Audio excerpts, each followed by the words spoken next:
Winning cures everything. Now for your hosts, Gary and Chris.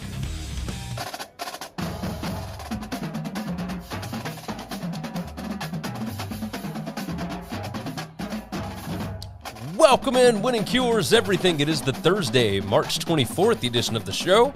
I'm Gary. I'm Chris. And, of course, we are going live on YouTube today because we want to get out some of these wonderful, whatever you'd like to call the Sweet 16 picks. Because we got Sweet 16 games tonight, man. And we might just start doing this live because I do miss the chat. I do miss being able to interact. So we'll see what goes on with that. We'll see if this is a good time and whatnot. But if not, we'll just keep doing it the way that we've been doing it. You know, we'll see how things go. But with that said, Chris, first off, how's your day been, brother? Good, busy, crazy, but good.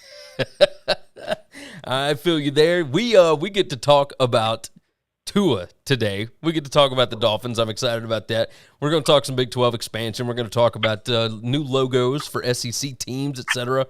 Lots of things. And Chris, at the end of this, I've got to get your dating advice for a guy that is on VolQuest. I'm going to read it off to you. I'm curious your thoughts, but we have got much to discuss. So let's go ahead and dive into the college basketball picks. Of course, we have Sweet 16 games tonight. If you're listening to the podcast, it might be after those games are done, but there are games on Friday, so we will discuss those as well. But we're going to kind of run through these. Not a whole lot of breakdowns, whatever, but Chris, we will go game by game on these to see exactly what our picks are on these as far as the spread goes, and if you got any over-under plays, all that kind of stuff. So first, Thursday night, of course, tonight, we are starting off with Arkansas and Gonzaga. Now, the Bulldogs are favored by 10 over the Razorbacks. The total is 154.5. I'm going to roll with Arkansas on this, and I'm going to take the under because I think Arkansas is going to slow this thing down. Gonzaga, it's been shown that they can be slowed down, and I think Arkansas's got enough athletes. So give me your thoughts here. You, which way are you rolling? Yeah, I like Arkansas, and this is the only game I actually have a feel for the total on, and it's the under as well. So I think Arkansas keeps it close. I think there's a shot Arkansas can win this game. I think so as well. That 10 points was kind of crazy to me. All of my different stats had it closer to like 7. I think this is an overreaction for how poorly the SEC looked. And this is Gonzaga played the greatest game, I think, so far in the tournament against Memphis, and the whole world watched it and was like, wow, that was incredible. And then they saw how pathetic that the SEC looked. I think that's the overreaction. Arkansas is the play here. I like the under because I think in order for them to cover, they better go under. Okay, I can get down with that. Next one up, Michigan against Villanova. Villanova is a 5-point favorite. 135 is the total. I think 5 may just be too many points here. Michigan has been playing really well once they've gotten into the tournament. Hunter Dickinson could be a matchup problem for Villanova. I do like Colin Gillespie quite a bit. I like Dickerson. I like a lot of different things that Villanova's got going on, but I think 5 just may be too much. This seems like it could be down to the last possession. Don't forget, Michigan got talent, so I'm going to take the Wolverines to cover the 5. I think they got a shot to win the game, and I think this goes over the 135. I think both of these teams can score. So like I said, I'm staying away from all other totals. But I will tell you this. I believe Michigan either wins this game outright or they don't cover. And here's the reason why. Basketball stops being basketball at the end of the game. And when you start fouling, if they are behind, playing catch-up, and trying to get a lead or trying to get the game back, that's when you start the foul game. You're not going to win the game doing that with Villanova. Villanova's going to hit the free throws. Villanova's going to win the basketball game. And then that's going to make a 3-point game a 7-point game. And so I think Michigan – I like Michigan. I think Michigan wins the game. I will have money on the money line. But I don't think the point spread is going to matter. I think if Nova's wins, Nova's going to go.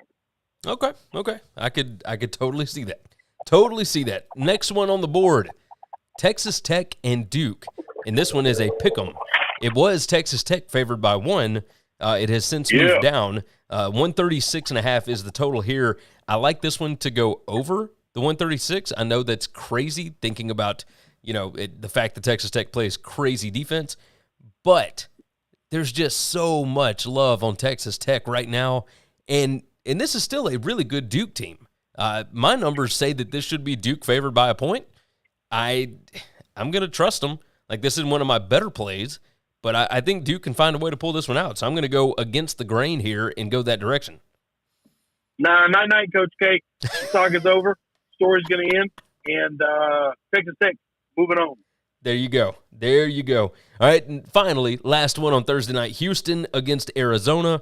The Wildcats are a 1.5-point favorite. Total is 146.5. This is another one of those. A lot of love for the lower-seeded team. Houston getting a ton of love after beating Illinois last week. I feel weird about it. I am going to go Houston. My numbers actually say Houston. I think everybody's numbers really are saying Houston. Houston's still number 2 at KenPom. Arizona is number 3. You look over at Bartovik, they say that Houston should win this game based on like the last month of the season. They think that Houston should win the game by like 4 or 5 points. That just feels kind of crazy to me. If Kirk Kriisa plays as bad as he did on Sunday night against TCU, then yeah, obviously. I just don't know that we're going to see that bad of a game from Arizona again. So I'm still going to roll Houston, and I'm going to roll with the under 146.5 because I don't think Arizona has seen anything like this all year. But give me your thoughts on it. Yeah, I'm with the Cougars. They're my favorite team left in this tournament. They're my pick to win it right now. And so Kelvin Sampson's got these guys believing. They're tough. They're dogs. I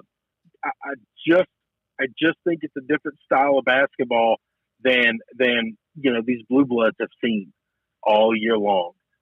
When you play a team with a bunch of guys that are that long, that athletic, and the whole world has told them they don't belong, and they've got a coach in there that is just physically mindset it on we're going to take the will for you to play away, and we're going to make this game so physical and so dominating. I think they're going to struggle. I don't think they're going to like playing that style of basketball in Arizona. And if I had to pick a total here, I would go under because I don't think Arizona's going to respond well to this kind of defense. They've got the length to really cause some problems with Arizona. Yeah, no, you were not wrong on that. Let's move to the Friday games. We've got 4 more to pick. St. Peter's against Purdue. The Peacocks are, of course, the Cinderella of the tournament, and Purdue is a 12.5-point favorite here. Now, this is a team in St. Peter's. Big number. Oh, it's huge. It's huge. But if you had told me a month ago that these two teams were playing, I probably would have taken Purdue minus like 20. So, I mean, that's what it looked like in early February. But now, of course, 12.5. The total is 133.5. I'm going to roll St. Peter's just because of the way that they have been playing, not just in the NCAA tournament, but leading up to the tournament. To get through their conference tournament, they played insanely well. I really feel like they can keep this thing relatively close if they can play a little bit of defense on Purdue. If Purdue's shots are not falling, then they are in serious trouble. But I like St. Peter's. I still think there's no way that Purdue loses this game.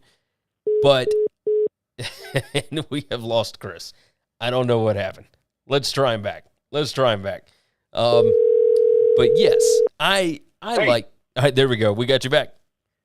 Yeah, all the right. other call was still going. Like, I don't know. That's weird. That is strange. It said call failed. I don't know. Either you way, beat in on me. So I like. So I'll tell you what I like here. Yeah, go ahead. I like St. Peter's. I think if you're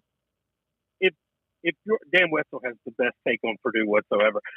If you're from Lafayette, he refuses to say that they're from West Lafayette because Lafayette's not big enough to have a West Lafayette. It's one of my favorite takes he has. If you're from the Purdue area, you're a Purdue fan, that's great. That's fine. Outside of that, if you're willing to lay 12 points against the darlings of the tournament, I don't want to associate with you. We can't be friends. All right? That is a character flaw that I don't want to have anything to do with. All right? Like, you don't have to believe that the Cinderella can win it all. You don't have to believe that they can even win this game. But to think that Cinderella gets here and gets their ass whipped, I can't abide by that, okay? And so it might happen. I might lose this bet. It'll be one of many bets I've lost in my life. But I just, there's no way on earth I would ever own a ticket at Purdue minus 12.5. It's just not in me to do that. It's just not.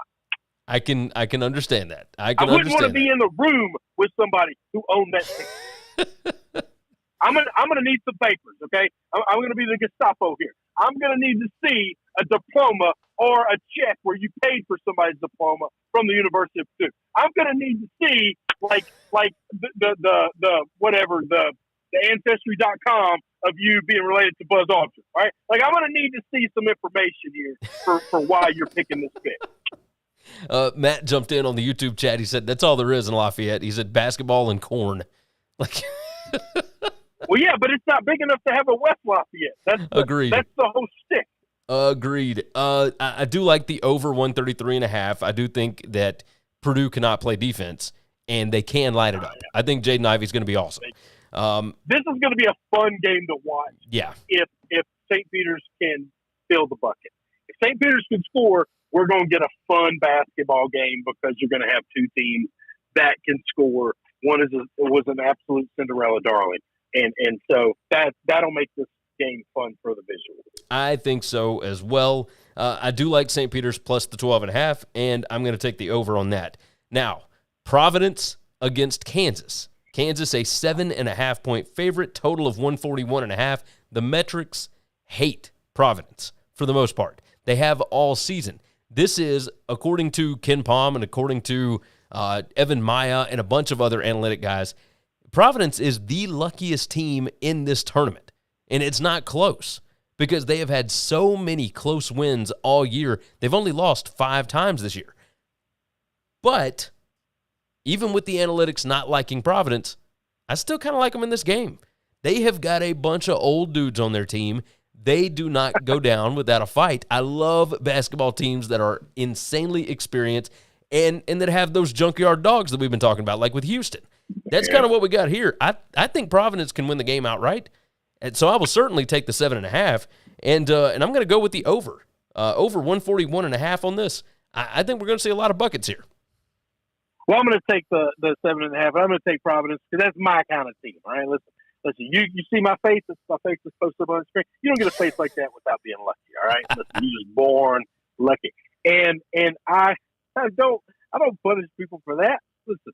This is the kind of thing. They're tough, and here's the thing: it's a bet against Kansas. I don't like their ass. I'm never going to. There's nothing the Jayhawks can ever do to make me find them appealing at all. And so this is just I am going to wish for misery for them and all of their ilk.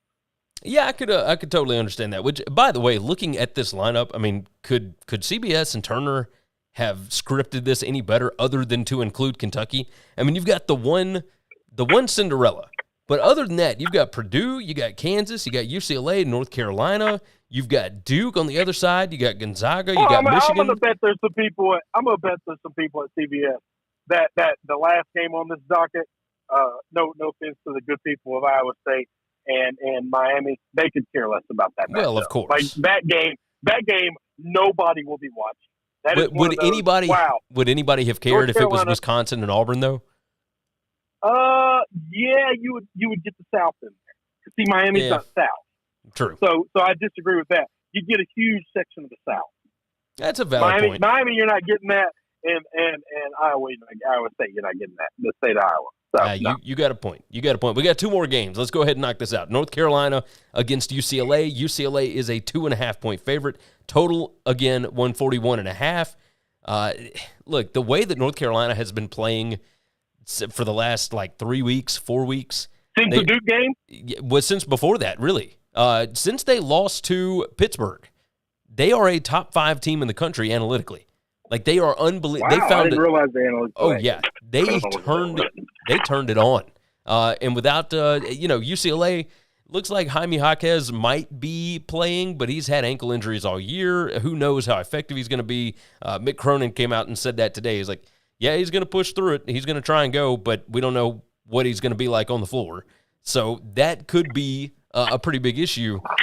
I'm going to go North Carolina. UCLA is my pick in my bracket on this, but I'm going to take North Carolina plus the 2.5 and hope that it's just a, last second kind of game. I mean, North Carolina already went to overtime once against Baylor. I think this one could be very similar to that. And the 141.5, Like, my numbers have this going kind of well over that. I'm a little shocked that that's what it is, but I'll take it. I mean, my numbers have this closer to like a 145 spread or 145 total. So I'm going to go over. But what are your thoughts on North Carolina and UCLA? This is the hardest game for me to pick out of all of the whole list. It's one of the closest spreads, outside of a few of those, or the Duke game earlier. I think I'm going to go with you. I think I'm going to go with Tar Heels. I've probably changed my mind every time I've thought about this or been asked about this game, since Sunday. And as of right now, I'm going to lean towards the Tar Heels. It makes sense. And think about this. Think about all the different coaches that have come in first or second year. It kind of started to catch fire in February, somewhere around there, and ended up making a deep tournament run. Right? We've seen this before. I mean, Kevin Ollie did it at UConn. We've seen these guys have this happen. It would not shock me. It's not like North Carolina hadn't had talent. They just hadn't been able to piece it all together. So, and now we know UCLA has had talent, but they've just kind of gone through the season. Maybe now that it's tournament time, I think this is going to be a fun matchup. Finally, we'll get to the last one: Iowa State and Miami. Miami a 2.5 point favorite. Excuse me. The total is 133 on this. I think Miami's got too many guards. I think they are just way better than Iowa State. Iowa State, I think, kind of got lucky to be here, and I know that teams hate to hear that. But Wisconsin's point guard went out in the first 10 minutes of the game.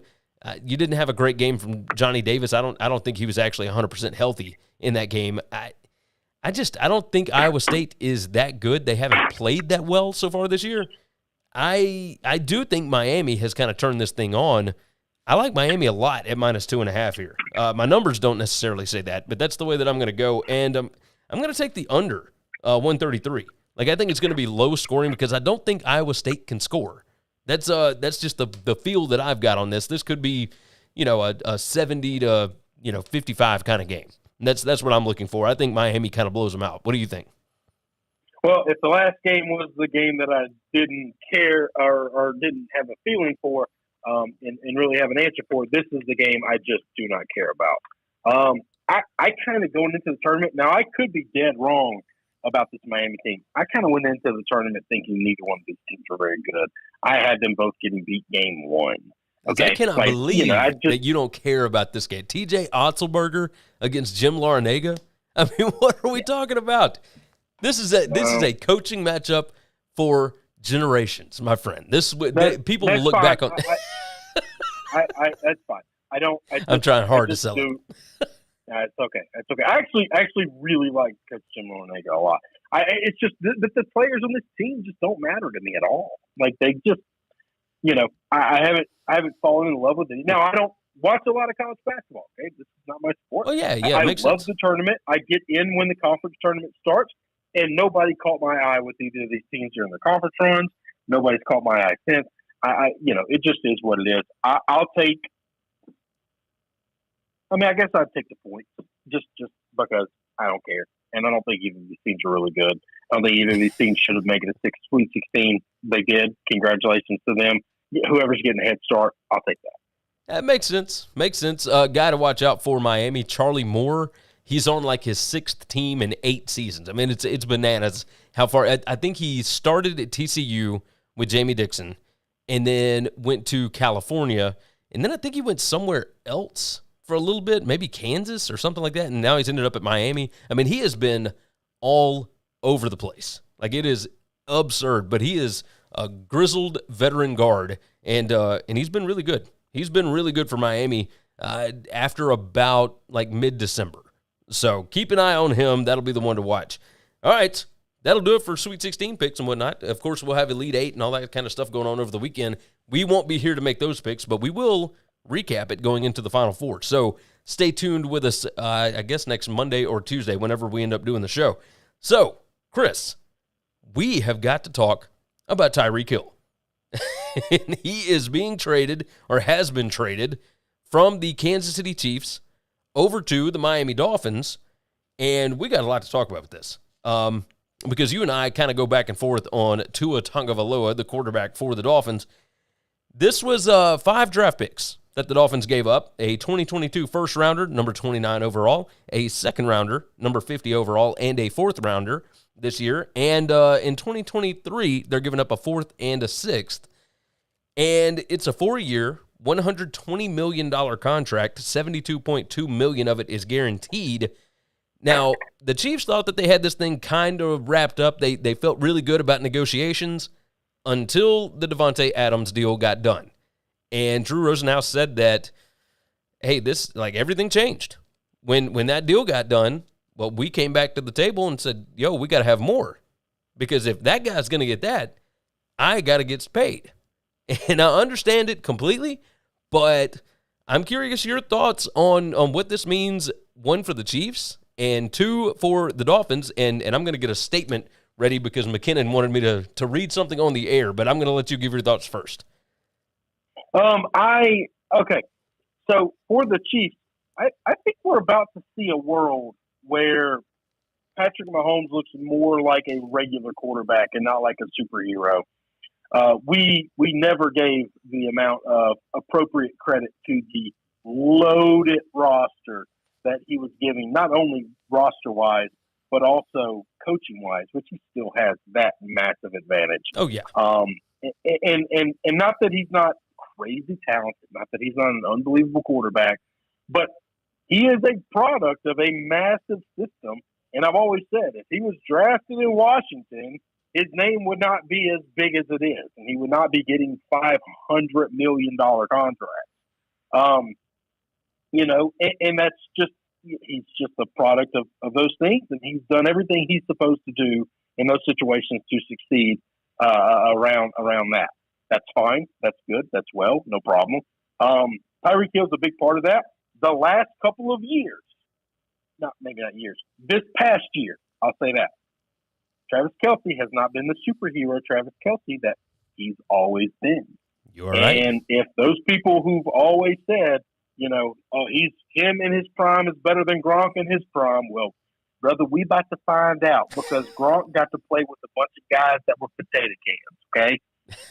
All right? Julian Edelman, little old Mighty Mouse, was the best receiver on that roster along with Gronk. And then there was 50 feet of crap for the next guy, okay? So we're going to find out. And there's still a bunch of talent. Nico Hardman got a ton of talent. Juju Smith got there. That's fine. But I just think this is this is tough for the Chiefs. Okay, not that it's a rebuild, but their offense is going to look more like a normal offense, in my opinion. Oh, yes, I 100% agree. I do think that this is why you do not see a bunch of dynasties in the NFL. I mean, players are going to move. Period. It is when he won his first one, and everyone started doing what they did with Aaron Rodgers. Oh yeah, they did what they did. All these quarterbacks. How many he gonna get? How many? Let's just start counting them up. Let's just start chalking up championships.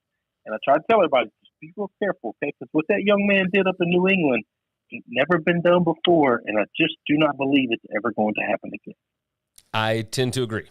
Matt said, how much is Mahomes going to drop in production with getting married to that craziness? And Matt said he saw Juju and Jackson doing the TikTok dances and threw the deuces out the door. I really, I think it was money. I think it was just mostly money, and Kansas City could not afford to keep him along with all of the other stuff that they have to do to rebuild this team. I really think that's what it was. McKinnon sent me a note. He asked that I please read this on the show. He said, I know the overwhelming majority of Chiefs Kingdom is pretty heartbroken. Tyreek will forever be the best Chiefs wide receiver in franchise history and one of the best in NFL history. I truly wish him nothing but the best. All that said, Veach was not about to pay an almost 30-year-old wide receiver $30 million a year, especially considering his biggest asset is speed, which does nothing but decline when you get to this stage of life. The Chiefs took a chance on him originally and stuck by him when he got in trouble a few years ago. If there's any team that deserved a team-friendly deal, it's Kansas City. He will do great in Miami, but there's pretty high chance his days of winning like he did in Kansas City are done. Veach is famous for dropping our favorite folks for younger talent that's a lot cheaper. He should be proud of this. Kansas City just did one of the most patriot things I've ever seen. They're truly trying to build a dynasty of sorts, and Bill and the Pats would have never done this deal with Tyreek. The Hall Kansas City guide allows for us to build for the future, and there are very few teams who are as good at drafting as Kansas City is. Hill cannot be replaced one-to-one, but I trust Andy to find a new scheme for whoever he gets via trade, draft, or free agency. Next year's going to hurt, but it'll get better. Plus, this frees up over $20 million in space. I hate losing Hill, but this is how successful organizations stay successful. I don't think he's wrong about this, by the way. And it's something that I told him. I said, look, the money that you're going to save by not having Tyreek Hill on the roster is going to be spent in other areas, the areas that needed to be shored up anyway. If Mahomes is as good as they say he is, then this won't make a difference. You can bring in somebody else, and he will recreate a good wide receiver. So the question that we're going to find out this year is was it Tyreek Hill? Yeah, was it Tyreek Hill or was it Mahomes? Like, which one was it? So now we head over to the Dolphins. If you're Tua Tagovailoa, you got no more excuses after this year. And I know that that's tough to say. I understand that, but we've been talking about him for a couple of years now. Hang on. Go ahead. Why is that tough to say? Well, there are a lot of people in the NFL that don't want to just pin it on like one season. I know that's a lot of pressure on a quarterback and whatnot, but I think fuck those people. Rebuilding the offensive line. You got to get. Right, exactly. You got to get, Gary. Exactly. That's what I'm saying. If you, this is what I've said for a long time, okay? This is what I've said for a long time. If you have to have a super team for you to be good, then you're not good, okay? That's it. That's the truth. And I think that's what we're going to find out about Mahomes as well. When all these other people start crying, Aaron Rodgers crying, oh, I don't have this, I don't have that. The boys in New England never had that. Eli Manning never had that. He won 2 Super Bowls. You won 1. True. Okay? Now, nobody in the world would say Eli's better than Aaron. Well, why the hell not? Look at the talent he won Super Bowls with, and look at the talent Aaron Rodgers has had. Okay? It's completely not even different. Close. If you have to have a super team, then you're not good. Plenty of guys have won with super teams that aren't good. Trent Dilfer, not good. Brad Johnson, not good. Lots of quarterbacks, not great. Got championships, okay? Well, Russell Wilson wasn't good yet when he got his. Like, he was all right, but he was pretty dynamic. He was pretty dynamic. He was dynamic, but I'll give Russell his. He was not this. They did not win that with their offense. But this is my frustration. This is my argument is if you have to have a super team, and that Chiefs team has been a super team. This Dolphins team now, that talent-wise, from an offensive perspective, they're a super team. He better be good. He better be a whole lot better than good. Oh, yeah. No, they should this be. Is put up or shut up. Yeah, they should be really, really good. Terran Armstead from the Saints, of course, they brought over a couple other offensive linemen working on J.C. Treader from the Browns. I mean, they still got stuff that they're working on. Cedric Wilson brought over in free agency. Mike Gesicki, the tight end, they tagged him. They added Chase Edmonds, running back out of the Cardinals, and Raheem Mostert. I mean, they have got speed for days on this team. They've got everything that you could possibly need to be able to win. So now, if you're Tua, you better go win. You better do something. Like, this is – they have done – now, let me ask you this. Do you think this is a bit of an overreaction for the Dolphins franchise after everybody accused them of tanking from a few years ago? Right, where they had the accusations from Brian Flores about they paid me $100,000 per loss and blah, blah, blah, blah. Like, do you think maybe this is them going, hey, we weren't trying to lose. Obviously, look at all the money we're spending. Well, hang on. Because that argument doesn't hold water. Like, I wasn't trying to lose 4 years ago. Look at how good I'm doing now, today. Like, that doesn't make any sense. No, you can't use that argument. They're not using that argument. That's dumb. They're trying to win because they're at the point where they got to win. I'm with you. The only thing they're doing. Yeah, I agree. I agree with you. Let's move off of that. Let me go and knock out some reads right quick. WinningCuresEverything.com. That is the website. Go and check it out. Everything you need to know about us, you can find over there. All the different segments from the show, the podcast, where to follow us, all that kind of stuff. I'm going to go ahead and tell you where to do that, by the way. The podcast. If you haven't already subscribed, do that. Apple Podcasts, Spotify, etc., whatever your favorite podcast app is. If they have a review feature, go ahead and use it. I know Apple Podcast does. I know Spotify does. You can leave a 5-star review. And if you're on Apple Podcasts, leave a written review. We will read it on the show. I'm going to start reading those on the beginning of next week's show. So we'll go ahead and knock that out. YouTube, go ahead and make sure that you are subscribed there as well. You can catch the live show over there. And also, you can see all the different clips and segments. If we post anything up, basketball picks, anything like that, anything extra will go on the YouTube page. So go ahead and do that. Of course, the people that are in the chat, etc., we appreciate you guys, so jump in there and make sure and jump into the comments. That helps us out as well. Let me give a shout-out to our biggest markets right now in the past month on YouTube and in our podcast, Chicago. Number one market by a mile. It is not even close. Atlanta comes in second, Dallas, Houston, and then Orlando is number 5. I found this very strange. The only southern market that we've really got a huge stronghold in is Atlanta. Like, we've got Birmingham and New Orleans and da-da-da-da, but those are, like, further down the list. I was kind of surprised by that. So Dallas, Houston, Orlando, Atlanta, and Chicago. We appreciate you guys. If you want to see more of my smiling mug and more of my beautiful, sultry voice, you can do that over at BetUSTV.com. Go ahead and check that out. Now, let's dive into the other topics of the day. Chris, Mike Gundy, the Oklahoma State head coach, decided to get the wheels turning again. And everybody knows how much we enjoy this. Realignment might be coming sooner than anybody expected for the Big 12 again. Now, they've already taken BYU, Cincinnati, Houston, and UCF from the AAC, but Mike Gundy said that he believes that the Big 12 is not done expanding.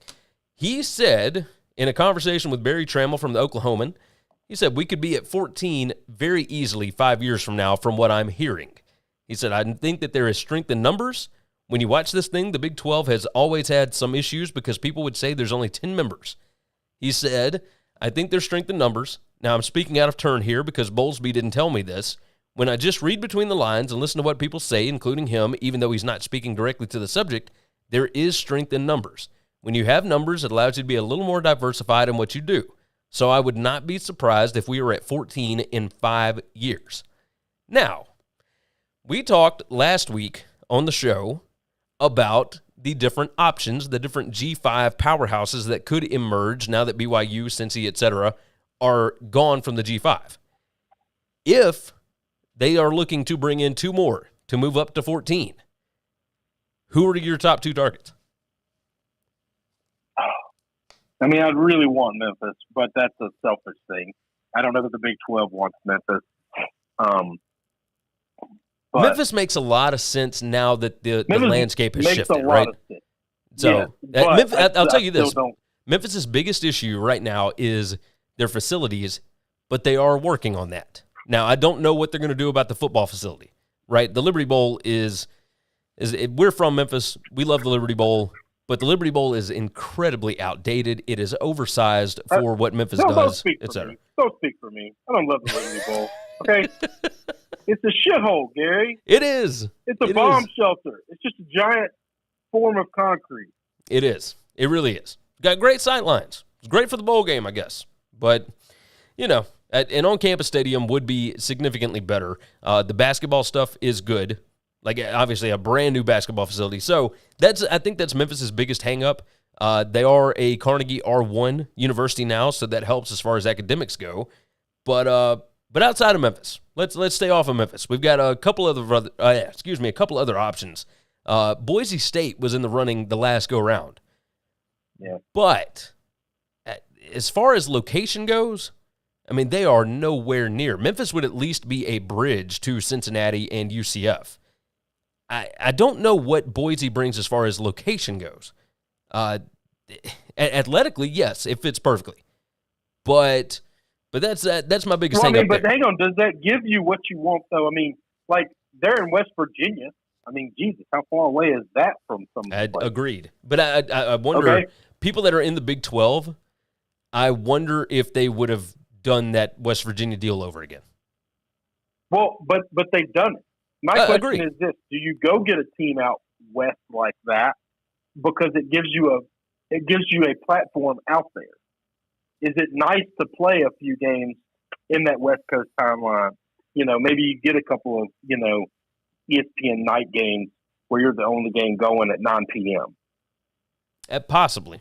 And we know that Boise was big enough to get a deal with some of the big games on CBS over the past couple of years. So, the brand does matter. The other names that I've got written down here, SMU, but do you want to continue? I mean, if you want to keep going with that Southwest footprint, the way that the Southwest Conference, if you want to try and get all that together. If you want to own the state of Texas, that would be fine. Like, y'all, the SEC has the two big boy schools, and we'll take all the rest. Yeah. I mean, that could work. Colorado State, Air Force, and South Florida I've got written down. I think it really comes down to Boise, Memphis, and SMU. Like, that's what I truly believe that they'll end up doing if they do take two more to move up to 14. You go to 16, and, I mean, my God. Like, you could be looking at any number of schools. Like, you could be stealing from the Sun Belt. So, yeah. You got a feel on anybody else? Like, would SMU make more sense? Feel, but I will comment on Gundy's comment. I think Gundy's right, and I think Gundy. He was asked a question. He gave an answer. There are strengths in numbers. There's a reason they're doing this bullshit weird alliance thing, and I think they know that. And if they can the bigger they can be, the better they will be. Yeah, I tend to believe the more power and influence they will have. I tend to agree. Chris, did you see Vanderbilt's new logo? I did. I like it, actually. You like it? Okay. I was not as big a fan of it, and I will tell you why. I mean, I don't hate it. I don't love it. But, I mean, it didn't bother me. I thought it was cool. It's a gold version of Villanova's white and blue V. You look at it, it's almost the exact same font. It's clean. It's slick. It's definitely that. It is definitely that. Virginia's got like the big orange V that they use.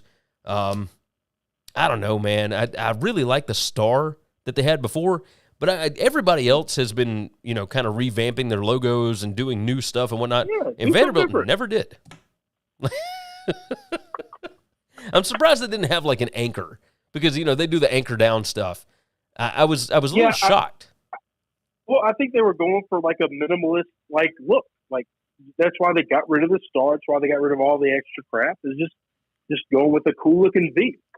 Yeah, and of course, like, there's not a lot of teams that have the gold and black. I guess. I mean, there's Purdue, and there's here and there's a couple more. Notre Dame, of course, known for the golden domes, but I do like the gold and the black. I mean, I still like the color scheme. I'm wondering what the helmets are going to look like. Like just a big V on the side, like. I'm sure it'll look, and I'm sure it'll look good. By the way, I think it's going to look really good. I mean, here's hoping. I mean, that was one of the ones that I really liked, and maybe it's just because I'm getting older and I like some of the more classic stuff. Hopefully it'll look all right. We'll see. We'll see what ends up happening with that. Let's talk about Arch Manning for just a minute. Now, talks with Georgia are picking up steam here. Georgia football, Arch has visited multiple times. The family seems to love it in Athens, etc. Article from Dawn of the Dog said this past weekend, Georgia football hosted five-star quarterback Arch Manning and many other recruits as the Dogs are in full recruiting mode while spring practice hits week 2. He said the visit went well for the number 1 overall prospect. With this visit going well, they said, it's safe to say the Dogs are the team to beat when it comes to landing the next Manning quarterback. Even with a quarterback room full of talent, which that's up for debate, I suppose, Georgia needs Manning because he is elite and could be the next great college football player to have his famous last name. Head coach Kirby Smart and offensive coordinator Todd Monken have built a great relationship with Manning. They've gone to his basketball games and now have him back on campus after coming for a game back in September. It's his first visit to Athens since the fall, and he waited until his basketball season was done to start making more. All the people around Arch Manning that are speaking, which is his high school head coach, etc., have told everybody like he really likes Georgia. Do you think Georgia is really the team to beat for Arch Manning? I got no idea. Jesus, I don't know what's inside this kid's head. Wait, tell me this: if you were Arch Manning, would Georgia be one of the ones on how about this? Would Georgia be the team to beat for you? Because I think it might be for me. No, not close. Like not even, because not even a little bit. It seems that he is down to Texas, but he Alabama, and doesn't Georgia. Hate Georgia. Like you can't ask me that because I don't like Georgia. True, but I mean, how does that make sense to ask that question? Okay. Well, I'm talking about you getting into his head, not him getting into your head. Like, well, but I just told you I don't know what's in his head. I don't know what he's saying. I don't know what he likes. I don't know what matters to him. Well, I'll tell you this. A lot of people assumed that David Cutcliffe was going to end up as an analyst on one of these teams, right? Georgia, Alabama, or Texas. And David Cutcliffe ain't being that. He was named the SEC Special Assistant to the Commissioner for Football Relations, which I found. No idea what that job does. Who knows? But he's I'm working sure for the Cutcliffe SEC. Doesn't know what that job does. Our buddy Sam from Westlake Pirates told me that, he could still be an analyst and probably still do this job. I don't know that the SEC would allow him to work for the SEC and be an analyst for Alabama or Georgia. I think there's would. It's a conflict of interest just a little way. You think they give a shit about conflicts of interest when it comes to one of their prestigious schools? Probably not. That's pretty funny. I'll tell you why I think Georgia would be number one on my board is Texas. There's always something kind of crazy going on over there. Alabama, you don't know how long Nick Saban is going to hang around. And at Georgia, they have not had a really, really good quarterback. So, if I know that I'm a good quarterback and I know that there's skill talent there and I know that the offensive line and defensive line are going to be good, that's the place to go. I mean, I feel like Georgia is the most sturdy team outside of Alabama, and I think they're even more sturdy than Alabama because of Saban's age. So if I was Arch Manning, yeah. I wouldn't want to go somewhere where my uncles have already played, right? Because that's just way too much to live up to. Georgia just won a national championship without a good offense, right? And I know Georgia fans that watch this are going to be like, yeah, we had a good offense. It was really efficient last year. Look, Stetson Bennett was not a great quarterback. Arch Manning is a great quarterback, at least from what we have seen thus far. So that's the way that I would go with that. But you got any more thoughts on that topic before we move off of it? Well, my biggest thought is if my mentality would be to go, I'm not going somewhere where they just won a bunch of championships. Yeah. I'm going to go somewhere and I'm going to be the first. Like that's just okay. Or the first in a long time. Like if he chooses Texas and he's the guy that brings Texas back, like they go into the SEC and he wins a national championship at Texas, like that's a big, big deal. Like, I'm not going to Alabama. I'm not going to Ohio State. I'm not going to Clemson. I'm not going to Georgia. I'm not going to a blue blood that wins all the time. I'm not going to a place where the deck is stacked and I have every benefit in the world. I'm not going to a place where that's probably going to be the best roster I ever play on if I have NFL aspirations. That's a good point. Because that doesn't actually prepare you for the next level. Yeah, all those guys from those schools get drafted. And then check in with me in 5 years and see how many are still in the league. And if they are in the league, let's see how good they are in the league. It's a very valid point. When all your greatest highlight reels are from when you were in college and you've been in the NFL for 3 or 4 years, that's a problem, Keith. Yeah, I don't think you're wrong. I'm not picking any of those schools if I have those aspirations. I'm not doing it. Yeah, no, you do make a lot of sense. You do make a lot of sense. If he's going somewhere where the stack is decked, I think Georgia would make the most sense. Peyton went to Tennessee. Tennessee wasn't a juggernaut. Tennessee wasn't a monster. Peyton made him that. Yes. Eli went to Ole Miss. Ole Miss has never been a juggernaut. They weren't even a juggernaut when he was there. They were super competitive. And they were really good, and they almost won the SEC West. But that's it. So to say I can't go to one of those places, which, hey, I know he's not going to either of those places, but I'm just saying. Like to say, well, those are off the board because my uncles went there and I can't do what they did. Oh, you mean you can't win a national title at Tennessee because Peyton didn't do that? You mean you can't win the SEC West at Ole Miss because Eli never did that? True. What are you talking about? True.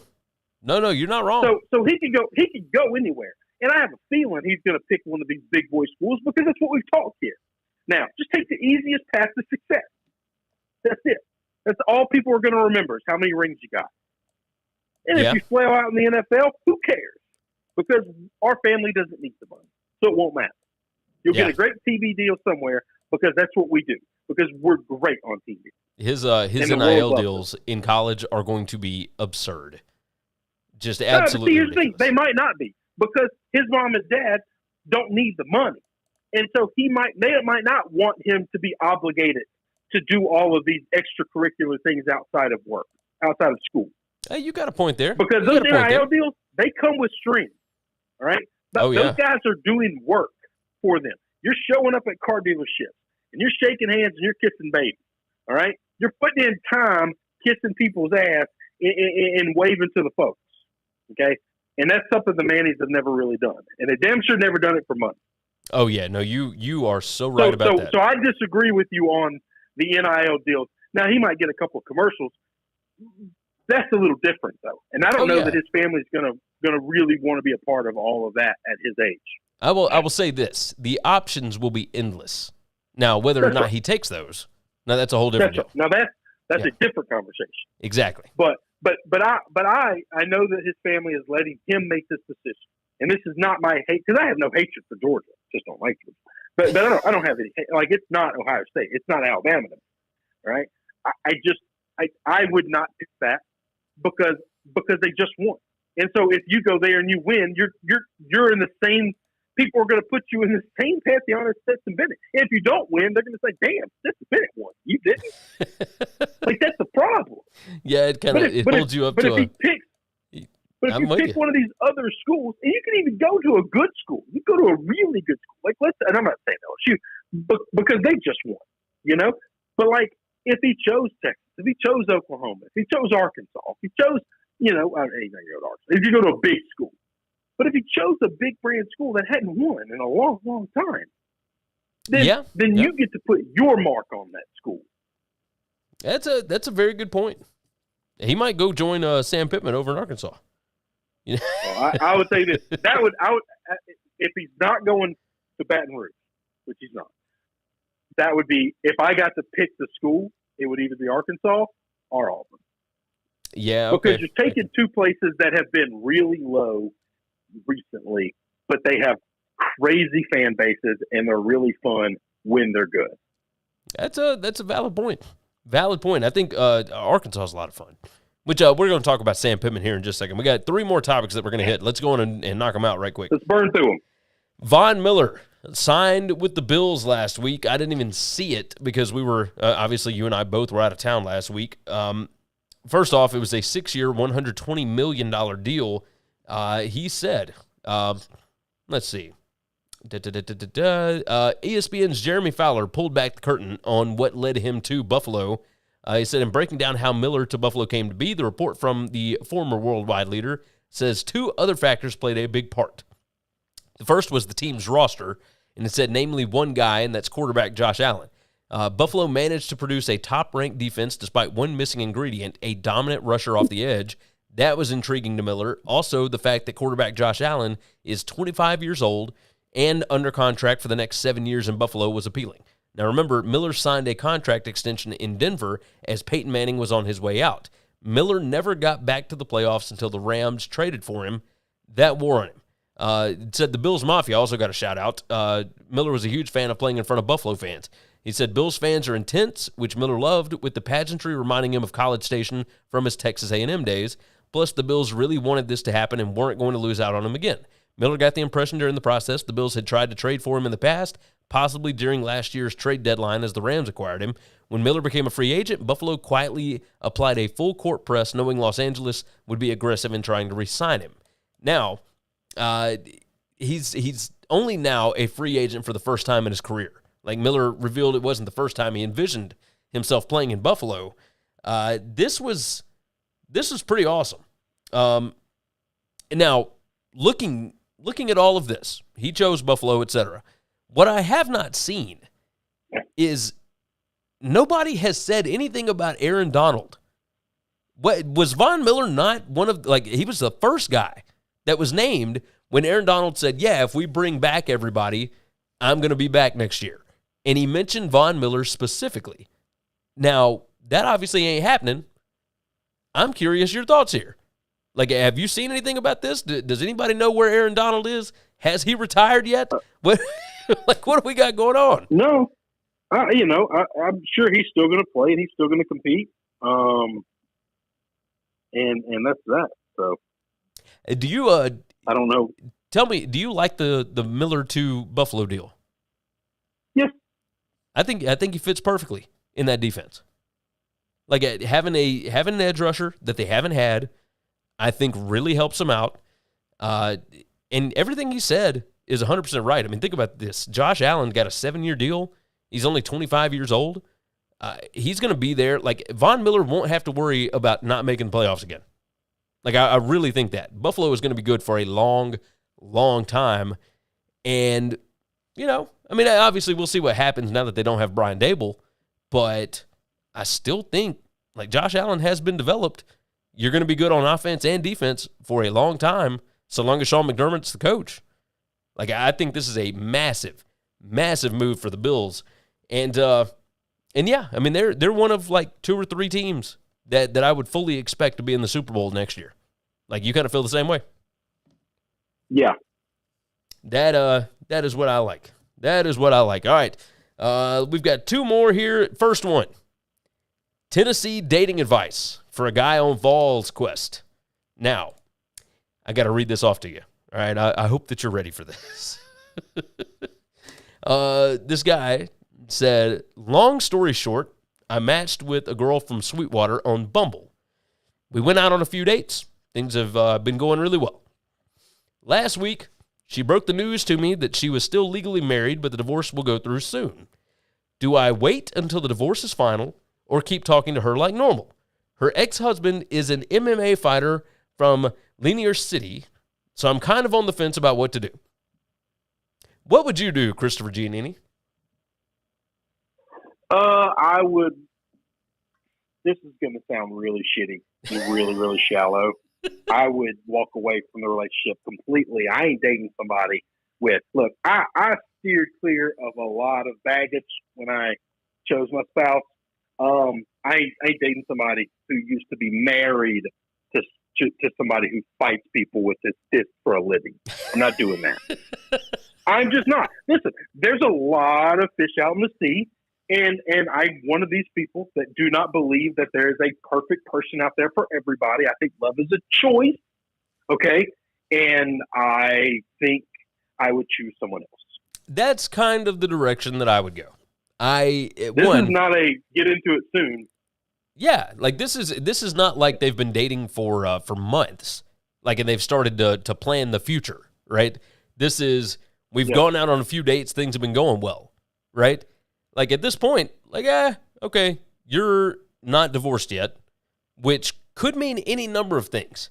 She said the divorce will go through soon. There was another guy that commented on this on the message board, said, it's been my experience that when they claim they're, quote, getting divorced, they're actually a long ways from getting divorced. So, oh, yeah, a lot of things can change in that. A lot of things can change in that. No. Yeah, this is, and if she's already dipping the toe out in something else, and this goes for guys too. We're not immune to this. It's not just all of women. But if they're already dipping the toe in something else before they're fully out of the other pool, there's a real good chance they're going to do that same thing to you.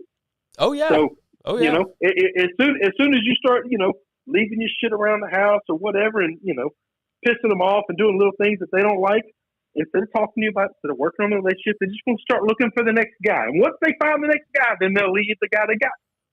Yep. And like I said, could be the same for guys and girls. Like the other way, it doesn't matter. Nobody's got a patent on this. All right, it could be any of it. The ex-husband being an MMA fighter and still living in the same city, like nah. Like, I'm not doing it. Nope, I'm out. I'm out not doing on that. Nope, I'm just not. That sounds like a bad deal. Bad idea. I got a whole book of bad ideas. That's in there. Oh yes. Like I've been through some similar situations. None of them an actual MMA fighter, but some big bad dudes that have wanted to break me because I did not know that their girl or ex-girl or whatever was their ex-girl. So like I've taken baseball bats around when I used to play shows and whatnot back in the day. I mean, all kind of stuff, man. It got bad there for a little while back in the day. Let's close out. Look, if you were a coxman back in the day and things happen, you can't. You just gonna take somebody for their word, okay? I'm checking IDs to make sure people are of age because nowadays, you got, of course, when you're 20, especially nowadays, 12-year-olds look like they're 25. So that's the only papers I'm checking, right? But like if you're not wearing any jewelry, if I don't know, then I gotta just assume we're just two adults having a good time. Getting into some trouble together, that's fine. But if there's somebody at home that might want to come murder me after this, that's on you, not on me. I used to get Facebook messages and all kind of stuff from guys that were ready to murder me, and I had no idea. That's because you were popular and you were single at a later age. Yeah, that was probably a lot to do with it. Probably a lot to do. Yeah, I did away with all those things quickly. Keep me out of trouble. Yeah. Look, we thought we'd start this show off early. Now, listen, you don't get a face like this without being lucky, all right? Now, you get that right. Having to get beating in. That's all I got to work with. All right, let's close out with this one.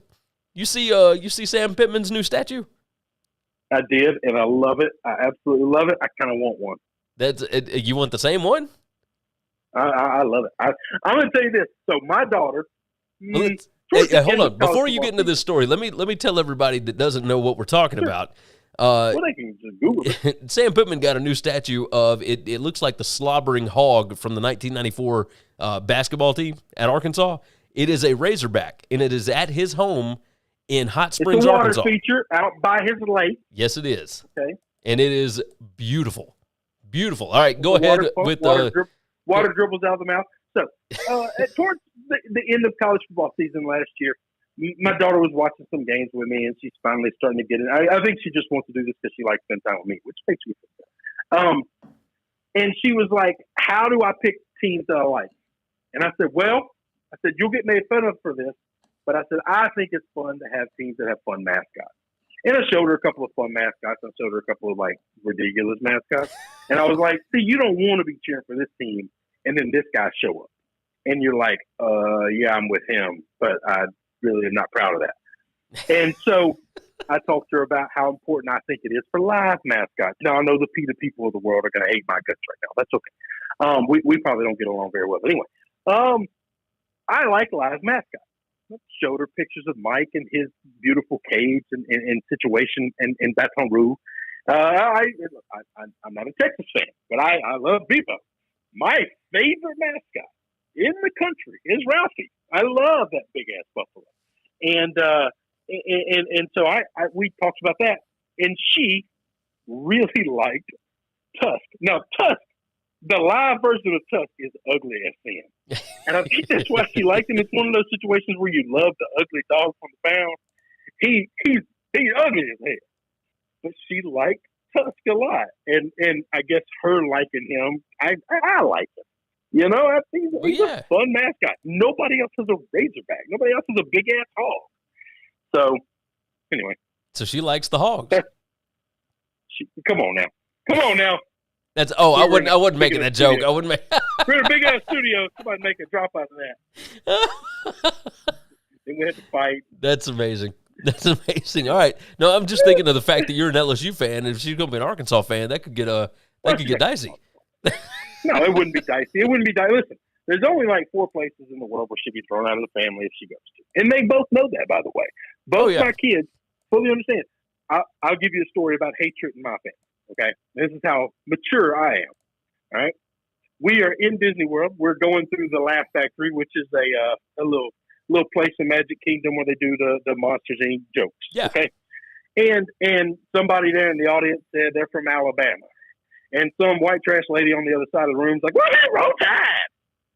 And my youngest daughter said, "Alabama." And I looked at her and I gave her this nasty look. And she said, "Oh, that's the one we hate." And I was like, out of the family. I was like, "You are buying dinner yourself tonight? Like, I am done." And she got sad, walking out of that store. She said, whatever you would call it. And she held my hand. She said, "Daddy, if I punch an Alabama fan in the balls, will that get me back in the family?" I said, baby, that gets you to the top of the family. You're That's now above unbelievable. Obama. That is unbelievable. You're in forever. Let's find one right now. Let's go slap him right in the face. My God. That's the things you were teaching your daughter. Unbelievable. Unbelievable. That's right. I come over to your house. I can't believe think it's important. You better be careful. I know. Because she hasn't done it yet, but she owes me one punch to the balls. So I'm going to have to be careful every time I come over. You send your brother over. You send your brother over first. Kyle, go look at Chris's computer real quick. He needs some help. Yeah, he needs some help with stuff. Why don't you go over there, Kyle? I think it's important to teach them about proper hatred, because hatred is something we got to deal with. Oh, yes. And if you hate people for their religion or for who they love or how they were born, like that makes you an asshole, right? Like that's like a big asshole. But you can totally hate people for the choices they make. Yeah. Other people hate me because all I do is eat meat. Okay? like I get that. I deserve that because that conflicts with their morals, and that's a choice I have made. I deserve that. I earned it. You don't just hate me because I'm a dude. You don't just hate me because I'm white. You don't just hate me because of you hate me because of a choice that I made. And I think it's important to teach kids it's okay to hate somebody for the choice. My question on this was, which statue would you build in your backyard?